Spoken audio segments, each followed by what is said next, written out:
ஒரு வழியாக பராசக்தி படம் பார்த்து முடிச்சாச்சு. சூப்பரான கதையில் ஒரு சுமாரான ஸ்க்ரீன் ப்ளே அப்படின்னு தான் சொல்லணும். ரியல் ஸ்டோரி ஆஃப் பராசக்தி அப்படின்னு பார்த்தோம் அப்படின்னா 1937 ஒரு ஹிந்தி எதிர்ப்பு போராட்டம் ஒன்று ஸ்டார்ட் பண்ணப்பட்டது. யார் தலைமையில் நடந்துச்சுன்னா ராஜாஜி அவரோட தலைமையில் நடந்தது. ஸோ இது வந்து ரொம்ப பெரிய ஒரு ஜேர்னி அப்படின்னு சொல்லலாம்.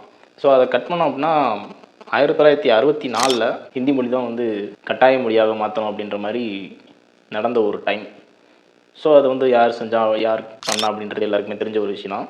அதை வந்து தலைமையேற்று அதை தடுத்தது அப்படின்னு யாருன்னு பார்த்தீங்கன்னா அறிஞர் அண்ணா அவர்கள். ஸோ அதுக்கப்புறம் இதெல்லாம் பண்ணி நிறைய உயிர் பலிகள்லாம் போய் அப்படியே நிறுத்தப்பட்டது. ஸோ இதுதான் ரியல் ஸ்டோரி. இதை வந்து சொல்லணும் அப்படின்னா பெருசாக சொல்லணும். ஸோ அதை வந்து இந்த ஃபுல் அண்ட் ஃபுல்லி இந்த படத்தில் வந்து கன்வே பண்ணி காப்பிங்கன்னா இது ஒரு லாங் ஜேர்னி. இதை வந்து ஃபுல் அண்ட் ஃபுல்லி கன்வே பண்ணவே முடியாத ஒரு இதை வந்து பார்ட் 2 பார்ட் 3 அப்படின்ற மாதிரி தான் எடுக்க வேண்டிய ஒரு படம். 2.5 மணி நேரம் 3 மணி நேரத்துக்குள்ளே சொல்லணும் அப்படின்னா ரொம்பவே கஷ்டமான ஒரு விஷயம் தான். ஸோ இருந்தாலும் அவங்க எடுத்துக்கிட்ட கதைக்காக ஹேட்ஸ் ஆஃப். சுதா கங்குரா வந்து எடுத்துக்கிட்டோம் அப்படின்னா அவங்க வந்து இதுக்கு முன்னாடி ஒரு ரியல் ஸ்டோரியை கையில் எடுத்து அதில் வந்து வெற்றியும் அடைஞ்சாங்க அப்படின்னே சொல்லலாம். ஸோ அந்த சுதா கங்குரா அவர் தான் இந்த படம் எடுத்தாங்களா அப்படின்னு நம்பவே முடியலை. ஸ்க்ரீன் ப்ளே பார்த்திங்க அப்படின்னா ஃபஸ்ட் ஆஃப் எடுத்துக்குவோம். ஃபஸ்ட் ஆஃப் வந்து இந்த கதை என்ன பேச வருதோ அதை பேசுகிறத விட்டுட்டு அங்கங்கே போகுது. ஒரு ரியல் ஸ்டோரி எடுத்துக்கிட்டோம் அப்படின்னா சின்ன சின்ன கமர்ஷியல் கலந்துக்கிறது ஓகே, பரவாயில்ல. இருந்தாலும் அந்த காதல் காட்சிகள்லாம் வந்து கொஞ்சம் கட் பண்ணி தூக்கியிருக்கலாம் அப்படின்றது தான் தோணுச்சு.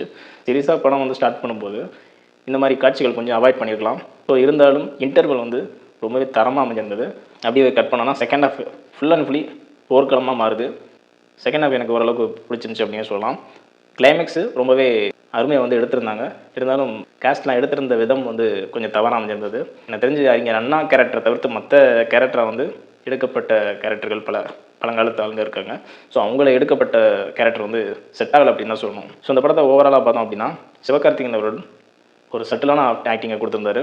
அதர்வா அவர்கள் பார்த்திங்கன்னா அவரோட கேரக்டரே வந்து ஒரு சுறுசுறுப்பான கேரக்டர். சிவகார்த்திகேயன் அவர்கள் வந்து ஆடியன்ஸ் சொன்ன மாதிரி தான் இந்த ஒரு கேரக்டர் கொடுத்தது கரெக்டாக வந்து பர்ஃபெக்டாக பொருந்திருக்கு அப்படின்னு சொல்லலாம். ஜெயம் ரவி அவர்களோட கேரக்டர் சொல்லியாகணும். அவர் வந்து இந்த படத்தில் வந்து ஒரு வில்லன் ரோல் அப்படின்னு சொல்ல முடியாது.